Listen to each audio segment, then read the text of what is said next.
What's up guys? Welcome once again to another video. In this week's video, we're gonna be breaking down my favorite top 5 techniques to get better drone footage, more cinematic footage, and more overall quality shots from your drone.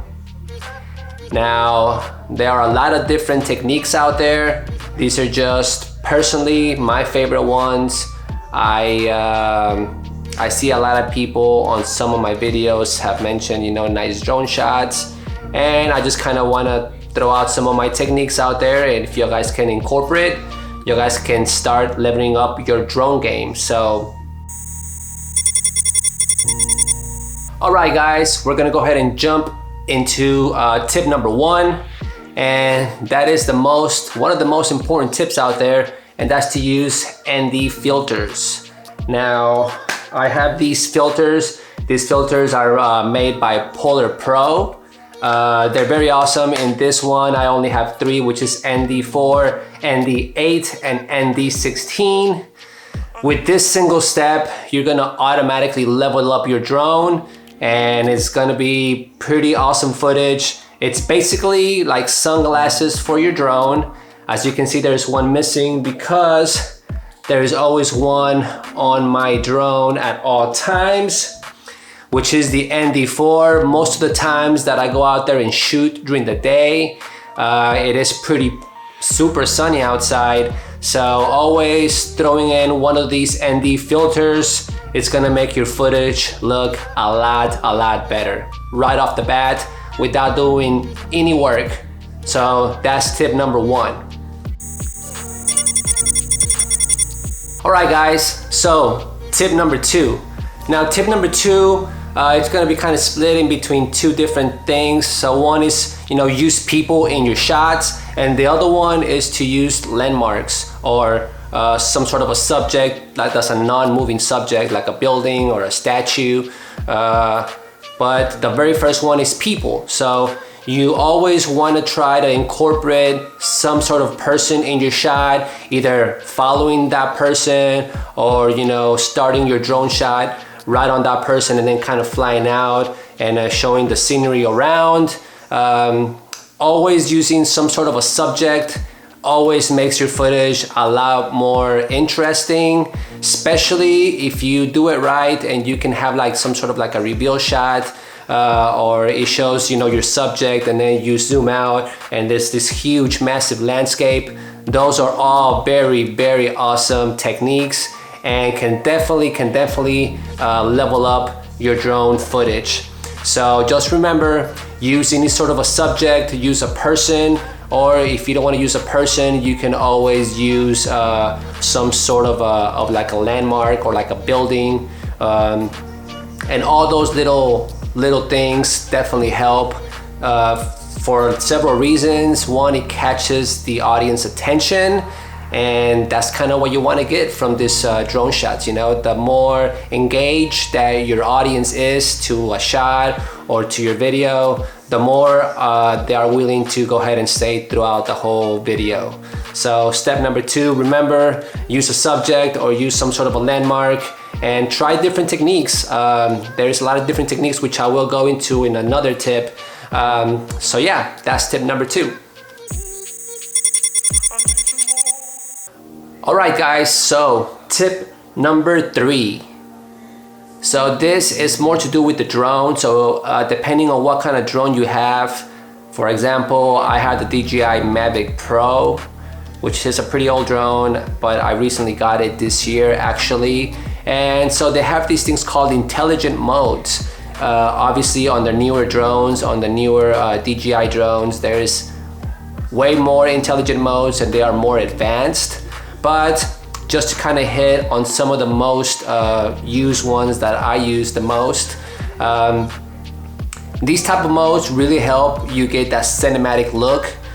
So there are several different modes that I use. So some of the ones that I use is called the orbit. So the orbit intelligent mode is basically when you have a subject in the center, whether it's a person, a car, a building, any sort of subject, you kind of track that in the center, and then your drone basically orbits around that subject. And those orbital shots are really awesome. They really help sell that cinematic look. And that is one of the most popular ones out there. Now there's also ones that like the waypoints, and waypoints is another good one. Waypoints is basically means that you can actually set your drone to go to different locations, and you can kind of do these before you start flying your drone. And you can basically maybe have 3 or 4 waypoints, and the drone will definitely hit all those 3 points and come back. So you can kind of use this if you, for example, are gonna do like a bridge and you kind of want to follow the bridge. You can kind of make it follow that bridge. If you want to just to make it go, maybe go around in a loop, you can make them do that. There is a whole bunch of different techniques that you can use to really take advantage of this particular flight mode. Now the last one is the follow mode. Now the follow one is pretty self-explanatory. So this follow one is basically you kind of either center your subject, which is usually a moving target, and you start moving and the drone should follow you. Now this is pretty cool, like if you're doing some sort of like a Casey Neistat scene when you're like riding your one wheel and the drone's kind of following you down the road, or if you're on a bike, or if you're running, anything that your drone is following your subject. That is also another way that you can use these intelligent modes for you to achieve, you know, some sort of cool footage.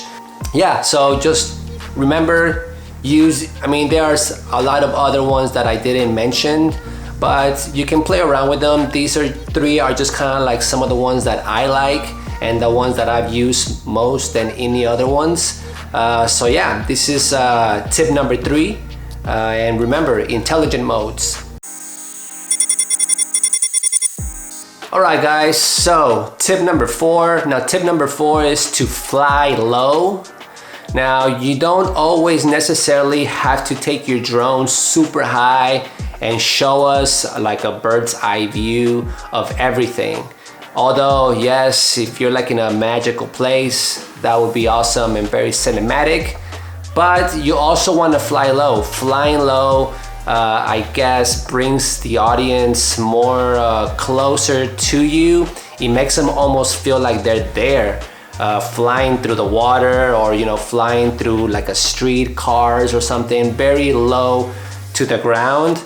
And that is an awesome trick that very many people don't take advantage of, and it's something that you can do with your drone as well. You know, your drone is like a video camera that I'm recording right now, and so you have to take advantage of, you know, using those low shots in order to get some very awesome footage. Now typically this specific tip I use in very specific situations, but I always end up capturing some very awesome footage. Very close, I came one time to almost losing my drone while I was filming very close to like a little river, and he almost hit a branch and he almost fell into the water. So just be careful if you're flying these things very low and above water or above people. Okay, so just remember, fly low, capture that cinematic footage. You know, you can use this in slow motion, you can use this in, you know, like speed it up and make it look super awesome. But it's definitely a great tip and will definitely help you level up your cinematic footage. This is tip number 5. Now tip number 5, it's a very awesome tip. So this is the reveal shot. So basically what you want to do is that, you know, you want to kind of like hook your audience, and the way you achieve this shot is, you know, you're going to be flying your drone, and as you're flying forward or as you're flying backwards, you have to be panning your camera as well up, revealing what you are showing. This can be done if you're like on a mountaintop and you kind of like, you know, you're flying in the water and you pan your camera up and you're revealing this huge beautiful scenery. You can use this in the city if you're flying over the street and you're slowly panning up, showing your whole cityscape. The reveal shot is probably one of the most important tips in this list. So please practice that one the most. It's very hard. It took me a while to learn how to be flying forward and panning at the same time, but I'm sure all of y'all are probably professionals by now, especially since drones have become like a super trendy thing recently. So just remember, panning your shot up, the reveal shot, revealing your audience with this beautiful landscape, with this beautiful city, and that is one of the best ways to hook your audience and capture some very magical footage with your drone. So that's it, guys. That's 5. So this is basically like the bird's eye view. Now, a lot of people don't realize that when you're flying your drone real high, if you just look straight down, just that by itself sometimes is very, very, very awesome footage. Now, just think about this when you're, when you're flying your drone. Just put your camera straight down, maybe fly forward over a street, maybe like on the beach and you're flying over the water and you can see those waves come in. If you have like a subject like in the middle and you just coming straight down, just remember the bird eye view is also a very, very good way to capture cinematic footage. And hopefully with all these tips, you will be on your way to creating better content with your drone and more cinematic footage. And yeah guys, I hope this really helped. If you did get something from this video, please give this video a thumbs up. If you haven't subscribed, please hit the subscribe button. Don't forget to hit that notification bell. And that's it, guys. Until next time, peace. I've been in your